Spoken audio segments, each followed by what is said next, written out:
هو الذي خلقكم من نفس واحدة وجعل منها زوجها ليسكن إليها فلما تغشاها حملت حملا خفيفا فمرت به তেওঁই তোমালোকক এজন ব্যক্তিৰ পৰা সৃষ্টি কৰিছে আৰু তাৰ পৰা তেওঁৰ স্ত্ৰীক সৃষ্টি কৰিছে যাতে তেওঁ স্ত্ৰীৰ ওচৰত শান্তি লাভ কৰে। তাৰপিছত যেতিয়া তেওঁ স্ত্ৰীৰ সৈতে মিলিত হ'ল তেতিয়া স্ত্ৰীজনী এটি লঘু গৰ্ভধাৰণ কৰিলে আৰু এইটো লৈ অনায়াসে চলাফৰা কৰিব ধৰিলে।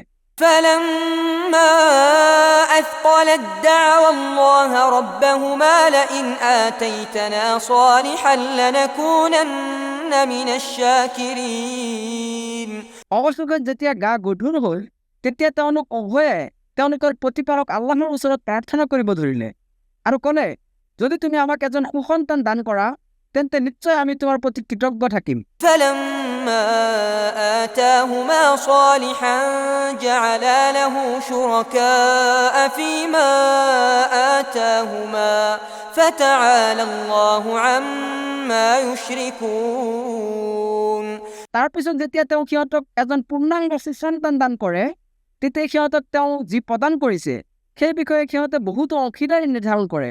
প্ৰকৃততে সিহঁতে যিসকলক তেওঁৰ লগত অংশীদাৰী স্থাপন কৰে আল্লাহ সেইবোৰৰ পৰা বহু ঊৰ্ধত। أيشركون ما لا يخلق شيئا وهم يخلقون সিহঁতে এনেকুৱা বস্তুক অংশী কৰে নেকি যিসকলে একোৱেই সৃষ্টি কৰা নাই বৰং সিহঁত নিজেই সৃষ্ট।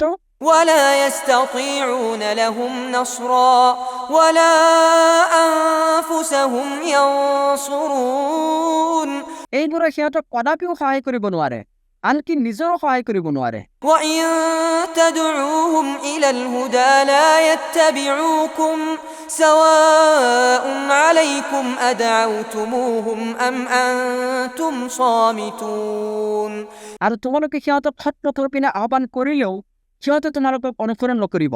তোমালোকে সিহঁতক আহ্বান কৰা বা নীৰৱে থাকা তোমালোকৰ বাবে উভয়ে সমান।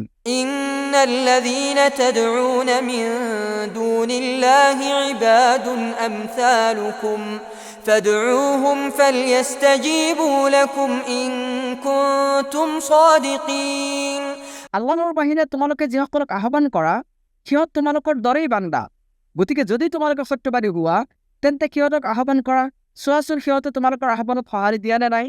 ألهم أرجل يمشون بها أم لهم أيدي يبطشون بها أم لهم أعين يبصرون بها أم لهم آذان يسمعون بها সিহঁতৰ ভৰি আছেনে যাৰ দ্বাৰা সিহঁতে খোজকাঢ়ে, সিহঁতৰ হাত আছেনে যাৰ দ্বাৰা সিহঁতে ধৰিব পাৰে, সিহঁতৰ চকু আছেনে যাৰ দ্বাৰা সিহঁতে দেখে, সিহঁতৰ কাণ আছেনে যাৰ দ্বাৰা সিহঁতে শুনে।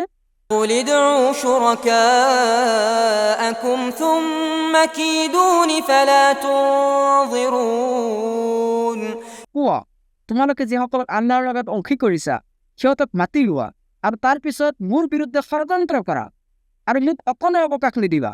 إن وليي الله الذي نزل الكتاب وهو يتولى الصالحين নিশ্চয় মোৰ অভিভাৱক হৈছে কেৱল আল্লাহ যিজনে কিতাপ অৱতীৰ্ণ কৰিছে আৰু তেওঁৱে সৎকৰ্মপৰায়ণসকলৰ অভিভাৱকত্ব কৰে।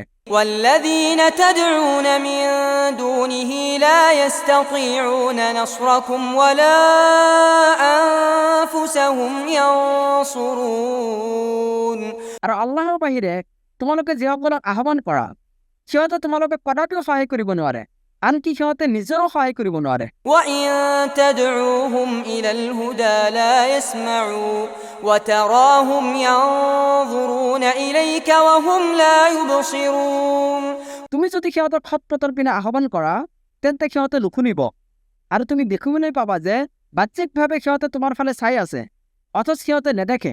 خذ العفو وأمر بالعرف وأعرض عن الجاهلين মানুহৰ চৰিত্ৰ আৰু কৰ্মৰ উৎকৃষ্ট অংশ গ্ৰহণ কৰা, সৎকৰ্মৰ আদেশ দিয়া আৰু অজ্ঞসকলক এৰাই চলা। وإما ينزغنك من الشيطان نزغ فاستعذ بالله إنه سميع عليم আৰু যদি শয়তানৰ কুমন্ত্ৰণাই তোমাক প্ৰৰোচিত কৰে তেন্তে আল্লাহৰ আশ্ৰয় বিচাৰিবা, নিশ্চয় তেওঁ সৰ্বশ্ৰোতা সৰ্বজ্ঞ।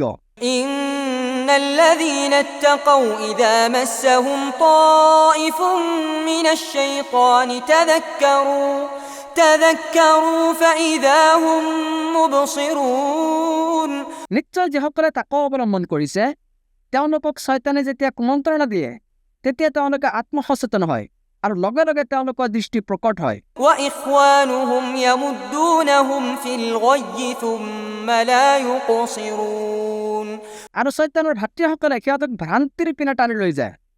এই কামত সিহঁতে অকণো ত্ৰুটি নকৰে।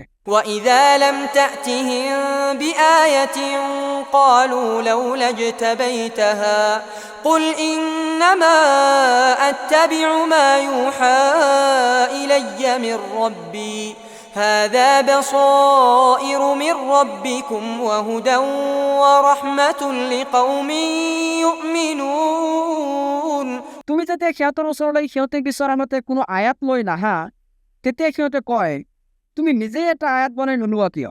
কোৱা মোৰ প্ৰতিপালকৰ তৰফৰ পৰা মোৰ প্ৰতি ওহী হিচাপে যি প্ৰেৰণ কৰা হয় মই কেৱল তাৰে অনুসৰণ কৰোঁ। এই কোৰাণখন হৈছে তোমালোকৰ প্ৰতিপালকৰ তৰফৰ পৰা স্পষ্ট প্ৰমাণ। লগতে এইখন ইমানদাৰ সম্প্ৰদায়ৰ বাবে হৃদায়ত আৰু ৰহমত।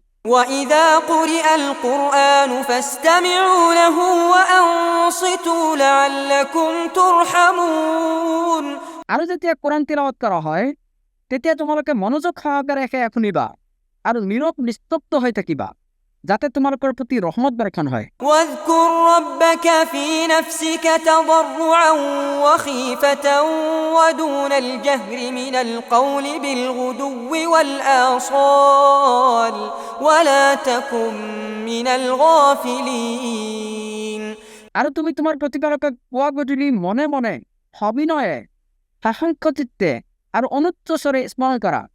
লগতে তুমি উদাসীনসকলৰ অন্তৰ্ভুক্ত নহবা। إن الذين عند ربك لا يستكبرون عن عبادته ويسبحونه وله يسجدون নিশ্চয় যিসকল তোমাৰ প্ৰতিপালকৰ সান্নিধ্যত আছে তেওঁলোকে তেওঁৰ ইবাদতৰ পৰা কেতিয়াও অহংকাৰ নকৰে আৰু তেওঁলোকে কেৱল তেওঁৰে তাজবি পাঠ কৰে আৰু কেৱল তেওঁকেই চাজদা কৰে।